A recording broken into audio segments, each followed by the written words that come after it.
ಚರ್ಚೆಯಲ್ಲಿ ಬಂದಂಥ ಪ್ರಮುಖ ವಿಚಾರಗಳನ್ನ ಏನು ಅಂತ ಹೇಳಿದ್ರೆ, ಪರಿಸರ ಕಾಪಾಡಬೇಕು, ಅರಣ್ಯ ಉಳಿಸ್ಬೇಕು, ವನ್ಯಜೀವಿ ಉಳಿಸ್ಬೇಕು, ನಮ್ಮ ಜನರ ಬದುಕಿಗೆ ಪೂರಕವಾಗಿ ಅರಣ್ಯವನ್ನು ಬಳಕೆ ಮಾಡಿಕೊಳ್ಬೇಕು ಅಂತಕ್ಕಂಥದ್ದು ಮುಖ್ಯ ಉದ್ದೇಶ. ವರ್ಗೀಕರಣ ಮಾಡ್ತೇನೆ. ಬಹಳ ಬೃಹತ್ ಪ್ರಮಾಣದಲ್ಲಿ ಅರಣ್ಯ ನಾಶ ಆಗಲಿಕ್ಕೆ ಸರ್ಕಾರದ ನೀತಿಗಳು ಮತ್ತು ಅಭಿವೃದ್ಧಿಯ ಹೆಸರಿನಲ್ಲಿ ಮಾಡತಕ್ಕಂಥ ಕಾನೂನುಗಳು ಮತ್ತು ತೀರ್ಮಾನಗಳು ಕೂಡ ಮೊದಲನೇ ಕಾರಣ ಅಂತ ನಾನು ಗುರುತು ಮಾಡಿದೆ. ಇದರಿಂದನೂ ಕೂಡ ಅರಣ್ಯ ನಾಶ ಆಗ್ತಾ ಇದೆ ಅಂತಕ್ಕಂಥದ್ದು ಕೂಡ ಈ ಚರ್ಚೆಯಲ್ಲಿ ಬಂದಿದೆ. ಇವತ್ತು ಶರಾವತಿ ಮುಳುಗಡೆ ವಿದ್ಯುತ್ ಶಕ್ತಿಗೆ ಜಯಂತ್ ಅವರು ಹೇಳಿದರು, ಎಷ್ಟು ದಟ್ಟ ಅರಣ್ಯ ಹೋಯಿತು ಅಂತ. ಆಯಿತು, ಅಭಿವೃದ್ಧಿ ಹೆಸರಿನಲ್ಲಿ ಇವತ್ತು ನೀರಾವರಿಗೋಸ್ಕರ ವಿದ್ಯುತ್ ಶಕ್ತಿಗೋಸ್ಕರ ಬಳಕೆ ಮಾಡಿದ್ದಾರೆ. ಅವಶ್ಯಕತೆ ಇತ್ತು ಅಂತ ಅನ್ಕೊಳ್ಳೋಣ. ಆದರೆ ಇತ್ತೀಚಿನ ಅಭಿವೃದ್ಧಿ ಇದಾವಲ್ಲ, ಏನಿವತ್ತು ಸುರಂಗ ಮಾರ್ಗ, ರೋಪ್ವೇ, ರೆಸಾರ್ಟು, ಆಗುಂಬೆಯಲ್ಲಿ ಈಗಾಗಲೇ 20 ವರ್ಷದಲ್ಲಿ ರೆಸಾರ್ಟ್ ಆಗಕ್ಕೆ ಹೋಗಿ ಪರ್ಮಿಷನ್ ಕೊಟ್ಟಿದ್ದು ಸರ್ಕಾರ. ದೊಡ್ಡ ಹೋರಾಟ ಮಾಡಿ ನಮ್ಮ ಸಂಘಟನೆಯಿಂದ ರೆಸಾರ್ಟ್ನ ಪರ್ಮಿಷನ್ ರದ್ದು ಮಾಡೋ ತನಕ ಹೋರಾಟ ಮಾಡಿದ್ವಿ. ನೀರು ತಗೊಂಡು ಹೋಗ್ತಕ್ಕಂಥದ್ದು, ಅಣುಸ್ಥಾವರ ಮಾಡ್ತಕ್ಕಂಥದ್ದು, ಇದೆಲ್ಲ ಪಶ್ಚಿಮ ಘಟ್ಟದಲ್ಲಿ ಮಾಡ್ತಕ್ಕಂಥ ಅಂತ ನಮ್ಮ ಹೃದಯ ಅಂತ ಏನು ಹೇಳ್ತೀವಿ, ಅಲ್ಲಿ ಮಾಡ್ತಕ್ಕಂಥ ಅವಶ್ಯಕತೆ ಇದೆಯಾ? ನಾವು ಇವತ್ತು ಈ ಸಮಾವೇಶ, ಇವತ್ತಿನ ಸಂಕೀರ್ಣ, ಇವೆಲ್ಲವನ್ನೂ ಕೂಡ ಮೊದಲನೇದಾಗಿ ಅಭಿವೃದ್ಧಿಯಲ್ಲಿ ಹೆಸರಲ್ಲಿ ಮಾಡ್ತಕ್ಕಂಥ ರಸ್ತೆ ಇರ್ಬೋದು, ಆಮೇಲೆ ರೋಪ್ವೇ ಇರ್ಬೋದು, ರೆಸಾರ್ಟ್ ಇರ್ಬೋದು, ರೈಲು ಮಾರ್ಗ ಇರ್ಬೋದು, ಸುರಂಗ ಮಾರ್ಗ ಇರ್ಬೋದು, ಪಶ್ಚಿಮ ಘಟ್ಟದಲ್ಲಿ ಕೊರತು ಮಾಡ್ತಕ್ಕಂಥ ಸುರಂಗ ಮಾರ್ಗ, ಇವೆಲ್ಲವೂ ಕೂಡ ಆಗಲೇಬೇಕು, ನಿಶ್ಚಿತವಾಗಿ ಆಗಲೇಬೇಕು, ಬೇಕೇ ಬೇಕು ಮನುಷ್ಯನ ಅಭಿವೃದ್ಧಿಗೆ ಅಂತಕ್ಕಂಥದ್ದನ್ನು ನಾವು ಒಪ್ಪಲಿಕ್ಕೆ ಸಾಧ್ಯ ಇಲ್ಲ. ಈ ಅಭಿವೃದ್ಧಿಗಳನ್ನ ಮೊದಲನೇದಾಗಿ ಸರ್ಕಾರ ಇದನ್ನು ನಿಲ್ಲಿಸಬೇಕು, ತಡಿಬೇಕು ಅಂತಕ್ಕಂಥ ಒಂದು ನಿರ್ಣಯನ ನಾವು ಇವತ್ತು ಮಾಡಬೇಕು ಅಂತ ನಾನು ಹೇಳ್ತೇನೆ. ಇದರಿಂದ ತಾಪಮಾನ ಏರಿಕೆಯಾಗಿದೆ, ಹವಾಮಾನ ವೈಪರೀತ್ಯ, ಅದರ ಕಾರಣದಿಂದನೇ ಇವತ್ತು ಎಲ್ಲ ಬಿರುಗಾಳಿ, ಆಲಿಕಲ್ಲು, ಹೆಚ್ಚು ಮಳೆ ಆಗೋದು, ಗುಡ್ಡನೇ ಇವತ್ತು ರಸ್ತೆ ಮಾಡಿ ಪಡೆದೋಗಿದ್ರಿಂದ ಗುಡ್ಡನೇ ಪೂರ್ತಿ ಸಂಪೂರ್ಣ ಕುಸಿದು ಹೋಗ್ತಾ ಇದ್ದಾವೆ. ಇವತ್ತು ಬಿರುಗಾಳಿಗೆ ಅಡಿಕೆ ಮರನೇ ಎಲ್ಲ ಉಳಿದೋಗ್ತಾ ಇದ್ದಾವೆ. ಸಿಡ್ಲಿನಿಂದ ಹೆಚ್ಚು ಜನ ಇವತ್ತು ಸಾಯ್ತಾ ಇದ್ದಾರೆ. ಎಲ್ಲ ಕಾರಣ ಇದೆ, ನಾವು ಒಪ್ಕೊಳ್ತೀವಿ. ಯಾಕೆ ಅಂತ ಅಂದ್ರೆ, ಮನುಷ್ಯಕ್ಕೆ ಪೂರಕವಾಗದೇ ಇದ್ದಂತ ವಾತಾವರಣವನ್ನು ಕೂಡ ನಿರ್ಮಿಸ್ಕೊಂಡಿರೋದ್ರಿಂದ ನಾವು ಮನುಷ್ಯನ ಜೀವನಕ್ಕೂ ಕೂಡ ಅಪಾಯ ತಂದ್ಕೊಂಡಿದೀವಿ ಅಂತಕ್ಕಂಥದ್ದು ನಾವು ಒಪ್ಕೊಂಡೇಬೇಕಾಗುತ್ತೆ. ಇದ್ರ ಬಗ್ಗೆ ಎರಡನೇ ಮಾತಿಲ್ಲ, ನಾನು ಅಕ್ಸೆಪ್ಟ್ ಮಾಡ್ತಿರ್ತೀನಿ. ಮತ್ತೆ ರೈತರ ಕಾರಣಕರ್ತರು ಅರಣ್ಯ ನಾಶ ಮಾಡಲಿಕ್ಕೆ ಅಂತಕ್ಕಂಥ ಬಗ್ಗೆ ಕೂಡ ನಾವು ಆಲೋಚನೆ ಮಾಡಬೇಕಾಗುತ್ತೆ. ಯಾರು ತಪ್ಪು ಮಾಡಿದ್ದಾರೆ ಅಂತಕ್ಕಂಥದ್ದು ಚರ್ಚೆ ಮಾಡಬೇಕಾಗುತ್ತೆ. ಇವತ್ತು 1980 ಕನ್ಸರ್ವೇಷನ್ ಆಕ್ಟ್ ಬಂತು. ಅದಕ್ಕಿಂತ ಮೊದಲು ರಾಜ್ಯ ಸರ್ಕಾರಗಳಿಗೆ ಹಕ್ಕುಪತ್ರ ಕೊಡ್ಲಿಕ್ಕಾಗಲಿ, ಭೂಮಿ ಹಕ್ಕನ್ನು ಕೊಡ್ಲಿಕ್ಕಾಗಲಿ, ಭೂಮಿ ಮಂಜೂರು ಮಾಡ್ಲಿಕ್ಕಾಗಲಿ, ಯಾವುದೇ ಅಭಿವೃದ್ಧಿ ಹೆಸರಲ್ಲಿ ಅವರಿಗೆ ಅನುಮತಿ ಕೊಡ್ಲಿಕ್ಕೆ ರಾಜ್ಯ ಸರ್ಕಾರಕ್ಕೆ ಹಕ್ಕಿತ್ತು. ಆಗ ಏನು ಮಾಡಿದ್ರು ರಾಜ್ಯ ಸರ್ಕಾರ? ಹಕ್ಕುಪತ್ರ ಕೊಟ್ಟರು, ಭೂಮಿ ಹಕ್ಕನ್ನು ಕೊಟ್ಟರು, ಆಸ್ಪತ್ರೆ ಕೊಟ್ಟರು, ದೇವಸ್ಥಾನ ಕೊಟ್ಟರು, ಕೈಗಾರಿಕೆ ಕೊಟ್ಟರು, ಬೇರೆ ಬೇರೆ ವಿಚಾರಕ್ಕೆ ಸರ್ಕಾರ ಮಂಜೂರು ಮಾಡಿದ್ರು. ಈ ಬೇರೆ ಬೇರೆ ವಿಚಾರಕ್ಕೆ ಎಲ್ಲದಕ್ಕೂ ಕೂಡ ಮಂಜೂರು ಮಾಡಿದ್ದನ್ನ ಬಿಟ್ಟು ರೈತರು ಮಾತ್ರ ಸಾಗುವಳಿ ಮಾಡ್ತಕ್ಕಂಥದ್ದು, ಖಾಲಿ ಐತೆ ಜಮೀನು ಅಂತಕ್ಕಂಥದ್ದು ಒಂದೇ ಕಾರಣದಿಂದ ರೈತರ ಸಾಗುವಳಿನ ಇವತ್ತು ಅಕ್ಲಪಿಸಕ್ಕೆ ಸಾಧ್ಯನ? ಇವತ್ತು ಅರಣ್ಯದಲ್ಲಿ ನಮ್ಮ ಶಿವಮೊಗ್ಗ ಗೆಸ್ಟ್ ಹೌಸ್ ಇದೆ, ಮೆಗಾನ್ ಆಸ್ಪತ್ರೆ ಇದೆ. ಅರಣ್ಯದಲ್ಲೇ ಇವತ್ತು ಎಷ್ಟೋ ನಗರಗಳಿದ್ದಾವೆ, ಹಳ್ಳಿಗಳಿದ್ದಾವೆ, ಊರುಗಳಿದ್ದಾವೆ. ಇವನು ಯಾವನು ಕೂಡ ಅವ್ರು ಮುಟ್ಟಕ್ಕೆ ಹೋಗಲ್ಲ.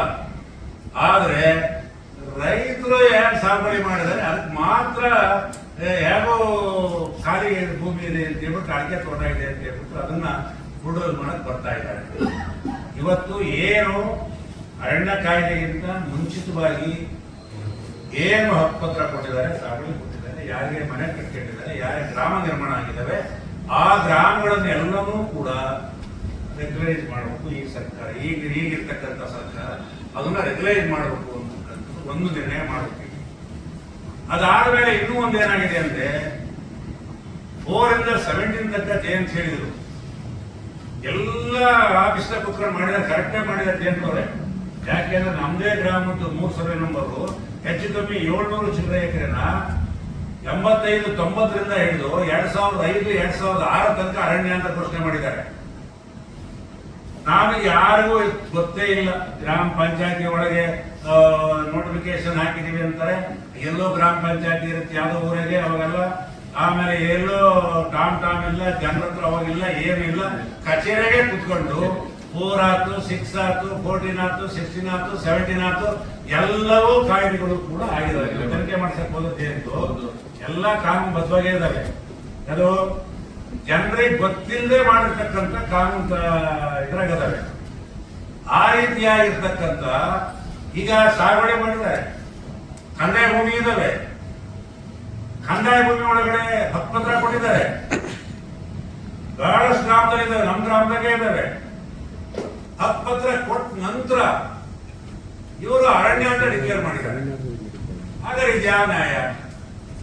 ಮೊದಲು ಅರಣ್ಯ ಇರಲಿಲ್ಲ, ಅದು ಅರಣ್ಯ ಇಲ್ಲದೆ ಇದ್ದಾಗ ಸರ್ಕಾರ ತಹಸೀಲ್ದಾರರು ಹಕ್ಕುಪತ್ರ ಕೊಟ್ಬಿಟ್ರು, ಮನೆ ಹಕ್ಕುಪತ್ರ ಕೊಟ್ಬಿಟ್ರು, ಊರು ಕಟ್ಕೊಂಡ್ಬಿಟ್ರು, ಕ್ಯಾಪ್ಗಳನ್ನು ಕಟ್ಕೊಂಡ್ಬಿಟ್ರು. ಈಗ ಅರಣ್ಯ ಅಂತ ಹೇಳಿ ರದ್ದು ಮಾಡ್ತೀವಿ ಅಂತ ಅಂದ್ರೆ ಈಗ 300 ಹಕ್ಕುಪತ್ರ ಕೊಡಲ್ಲ ಅಂದ್ರೆ ಇದು ಯಾವ ನ್ಯಾಯ? ಆದ್ರಿಂದ ಯಾರ್ಯಾರು ಅರಣ್ಯ ಅಂತ ಘೋಷಣೆ ಮಾಡೋ ದಿನಾಂಕಕ್ಕಿಂತ ಅದು ಗೊತ್ತಿಲ್ಲ, ಅದು ಯಾರ್ಯಾರು ಕೊನೆ ಇಲ್ಲೇ ತನಕ ಹಾಗಾದ್ರೆ ಸರ್ಕಾರ ಏನು ಕಂಡುಹಿಡಿದ್ರ? ತಹಸೀಲ್ದಾರ್ ಹೇಗೆ ಸಾಗುವಳಿ ಚೀಟಿ ಹಕ್ಕುಪತ್ರ ಕೊಡ್ತು? ಸರ್ಕಾರ ಹೇಗೆ ಕೊಡ್ತು? ಇವತ್ತು ನಮ್ಮ ಅಶೋಕ್ ನಗರದಲ್ಲಿದ್ದಾರೆ ಶರಾವತಿ ಮುಳುಗಡೆಯವರು, ಅವರಿಗೆ 18 ಎಕರೆ ಯಾರೋ ಒಬ್ರು ಎಂತದ್ದು ಅಶೋಕ್ ನಾರಾಯಣ ಎಂತದ್ದು ಭಟ್ ಅಂತ ಏನೋ ನಮ್ಮ ಹತ್ರ ರೆಕಾರ್ಡ್ ತಂದಿದ್ರು, 18 ಎಕರೆ ಮುಳುಗಡೆ ಆಗಿದೆ ಹೊಸನಗರದಲ್ಲಿ. ಅವರಿಗೆ 10 ಎಕರೆ ನಿಮಗೆ ಇಂಥ ಅಶೋಕ್ ನಗರ ಕೆಂಗನಹಳ್ಳಿ ಸರ್ವೆ ನಂಬರ್ 1ರಲ್ಲಿ ನಿಮ್ಗೆ 10 ಎಕರೆ ನಾವು ಭೂಮಿ ಕೊಟ್ಟಿದ್ದೀವಿ, ಸಾಗುವಳಿ ಮಾಡಿ ತತ್ಕ್ಷಣದಿಂದ ತಹಸೀಲ್ದಾರ್ ಆದೇಶ ಪಡೆಯಬೇಕು ಅಂತ ಹೇಳಿ ಕೊಟ್ಟಿದ್ದಾರೆ. ಅವ್ರ ರೆಕಾರ್ಡ್ ಇದೆ. ಅವರಿಗೆ ಭೂಸ್ವಾಧೀನಾಧಿಕಾರಿಗೆ ಕೊಟ್ಟಿದ್ದಾನೆ, 18 ಎಕರೆ ಕಸ್ಕೊಂಡಲ್ಲಿ 10 ಎಕರೆ ಕೊಟ್ಟಾನಲ್ಲಿ 10 ಎಕರೆ ಇವ್ರು ಕಾಡು ಕೊಟ್ಟು ಸಾగు ಮಾಡಿದ್ದಾರೆ. ಸಾగు ಮಾಡಿ ಅಡಿಕೆ ತೋಟ ಹಾಕಿದ್ದಾರೆ, ಮನೆ ಕಟ್ಕೊಂಡಿದ್ದಾರೆ, ವಾಸವಾಗಿದ್ದಾರೆ. ಇವತ್ತು ಅರಣ್ಯ ಇಲಾಖೆ ನಮ್ಮದು ಅಂತೇಳಿ ಅಸಿಸ್ಟೆಂಟ್ ಕಮಿಷನರಿಗೆ ಇದು ರದ್ದು ಮಾಡ್ರಿ ಅಂತ ಮಾಡಿಸಿದ್ದಾರೆ. ಎಸಿ ಕಚೇರಿಗೆ ಅಲ್ಲಾಡ್ತಾ ಇದ್ದಾರೆ, ಸಾವಿರಾರು ಜನ ಇವತ್ತು ಎಸಿ ಕಚೇರಿಗೆ ಅಲ್ಲಾಡ್ತಾ ಇದ್ದಾರೆ. ಮೊದಲು ಯಾರ್ಯಾರು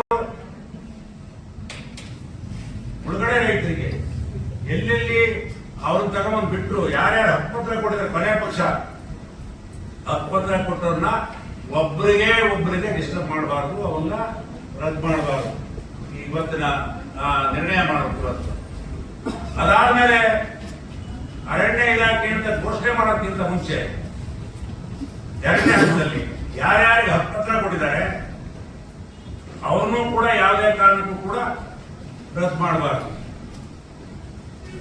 ಇವತ್ತು 3ನೇದು ಯಾರ್ಯಾರು ಸರ್ಕಾರದ ತಹಸೀಲ್ದಾರು ಸರ್ಕಾರನೇ ಹಕ್ಕುಪತ್ರ ಕೊಡ್ತು ಅವನು ಕೂಡ ರದ್ದು ಮಾಡಬಾರ್ದು, ಅವನು ಕೂಡ ಒಕ್ಕಲೆಬ್ಬಿಡಿಸುವಂತ ಕೆಲಸ ಮಾಡಬಾರ್ದು. ಯಾರು ಅವನು ಕೂಡ ಒಕ್ಕಲೆಬ್ಬಿಡಿಸುವಂತ ಕೆಲಸ ಮಾಡಬಾರ್ದು.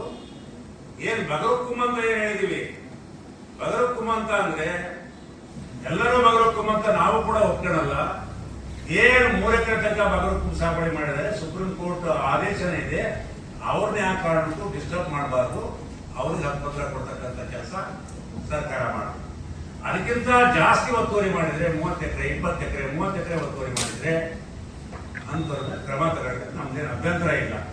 ನಾವು ಯಾವತ್ತೂ ಕೂಡ ರೈತರು ಅರಣ್ಯ ನಾಶ ಮಾಡಲಿಕ್ಕೆ ಕಾರಣಕರ್ತರಲ್ಲ ಅಂತಕ್ಕಂಥದನ್ನ ನಾವು ಘಂಟಾಘೋಷವಾಗಿ ಹೇಳಲಿಕ್ಕೆ ಬಯಸ್ತಾ ಇದ್ದೀವಿ. ರೈತರನ್ನ ಬದುಕನ್ನ ನೀವು ಸರ್ಕಾರ ಉದ್ಯೋಗ ಕೊಡ್ಲಿಲ್ಲ, ಪಟ್ಟೆ ಪಾಡಿ ಕೂಲಿ ಇರ್ಲಿಲ್ಲ, ಕೂಲಿ ಮಾಡ್ಕೊಂಡು ತಿನ್ನೋರು ಅಷ್ಟೋ ಇಷ್ಟೋ ಕಾಡ್ ಕಡ್ಕೊಂಡು ಮಾಡಿದ್ರು. ಇವತ್ತು ಕಾಡೇ ಇಲ್ಲ, ಕೆಲವು ಕಡೆ ಬಯಸಿನ ಕಾಡೇ ಇಲ್ಲ. ಆ ಕಾಡು ಇಲ್ಲದೆ ಇರೋ ಕಡೆ ಕೂಡ ಇದು ನಮ್ದು ಅರಣ್ಯ ಅಂತ ಘೋಷಣೆ ಮಾಡಿದ್ದಾರೆ. ಯಾರೋ ಸಾಗುವಳಿ ಮಾಡಿದ ಭೂಮಿಗೆ ಅರಣ್ಯ ಅಂತ ಕುತ್ಕೊಂಡು ಘೋಷಣೆ ಮಾಡಿದ್ದಾರೆ. ಆದ್ರಿಂದ ಇಲ್ಲೇ ತನಕ ಸಾಗುವಳಿ ಚೀಟಿ ಕೊಟ್ಟಂತ ಭೂಮಿನ ಯಾವುದೇ ಕಾರಣಕ್ಕೂ ಕೂಡ ಒಕ್ಕಲೆಬ್ಬಿಸಬಾರ್ದು, ಅದೇ ರದ್ದು ಮಾಡಬಾರ್ದು, ಒಕ್ಕಲೆಬ್ಬಿಸಬಾರ್ದು. 3 ಎಕರೆ ಒಳಗಡೆ ಬಗರಕ್ಕೂ ಏನೋ ಮಾಡ್ತಾ ಇದಾರೆ, ಅವ್ರನ್ನೂ ಕೂಡ ಒಕ್ಕಲೆಬ್ಬಿಸಬಾರ್ದು, ಅವ್ರನ್ನೂ ಕೂಡ ರಕ್ಷಣೆ ಮಾಡಬೇಕು ಸರ್ಕಾರ. ಇನ್ನ ನಾವು ಏನಾಗಿದೆ ಅಂತ ಅಂದ್ರೆ 53, 54, 57 ಅರ್ಜಿ ಕೊಟ್ಟಂತರು 26 ಲಕ್ಷ ಕೊಟ್ಟರು. ಇಲ್ಲ ತನಕ ಕೊಟ್ಟರು 26 ಲಕ್ಷ ಚಿಲ್ಲರೆ ಅರ್ಜಿ. ಅದನ್ನ ಈಗ ಬಗರ್ಕುಂ ಸಮಿತಿಗೆ ಹೋಗಲ್ಲ. ಈಗ ಹೇಳ್ತಾರೆ ಬಗರ್ಕುಂ ಸಮಿತಿ ನಾಮಕಾವಸ್ಥೆ ಸಮಿತಿ, ಬಗರ್ಕುಂ ಸಮಿತಿಗೆ ಹೋಗಲ್ಲ. ಇವನ್ನೆಲ್ಲ ಕುತ್ಕೊಂಡು ನೋಡ್ತಾನೆ. ಈಗ ಅರಣ್ಯ ಅಂತ ಬೌಂಡ್ರಿ ಮಾಡ್ಕೊಂಡಿರ್ತಾನೆ, ಅವನು ಇದನ್ನ ತಗೊಂಡು ಹಿಡಿದ ಅಂತ ಅರಣ್ಯ ಅಂತ ಬಂತು ಅಂದ ತಕ್ಷಣ ಅಲ್ಲೇ ವಜಾ, ತಹಸೀಲ್ದಾರೇ ವಜಾ ಮಾಡೋರು. ಇವಷ್ಟು ಕೂಡ 16 ಲಕ್ಷ ಅರ್ಜಿಗಳನ್ನ ತಹಸೀಲ್ದಾರರು ಅಧಿಕಾರಿಗಳ ಹಂತದಲ್ಲೇ ವಜಾ ಆಗಿದ್ದಾವೆ. ಬಗರ್ಕುಂ ಸಮಿತಿ ಮುಂದೆ ಹೋಗೇ ಇಲ್ಲ ಇವು. ಆದ್ರಿಂದ ಯಾವ ಇವರು ಹೊಸದಾಗಿ ಅರಣ್ಯ ಅಂತ ಸಾಗುವಳಿ ಮಾಡೋದಕ್ಕಿಂತ ನಂತರದಲ್ಲಿ ಅರಣ್ಯ ಅಂತ ಡಿಕ್ಲೇರ್ ಮಾಡಿದ್ದಾರೆ, ಅದನ್ನ ಅರಣ್ಯ ಅಂತ ನಾವು ಸಾಧ್ಯ ಇಲ್ಲ. ಅದೆಲ್ಲ ಡೀಮ್ಡ್ ಫಾರೆಸ್ಟ್ ಹೇಳಿದ್ರಲ್ಲ, ಇದ್ರ ಸರ್ವೆ ಮಾಡಿಬಿಟ್ಟು ಇಷ್ಟು ಮರ ಇದ್ರೆ ಇದು ಡೀಮ್ಡ್ ಫಾರೆಸ್ಟ್ ಅಂತಂದು, ಡೀಮ್ಡ್ ಫಾರೆಸ್ಟ್ ಅನ್ನು ಕೂಡ ನಾವು ಒಪ್ಪಕ್ಕೆ ಸಾಧ್ಯನೇ ಇಲ್ಲ.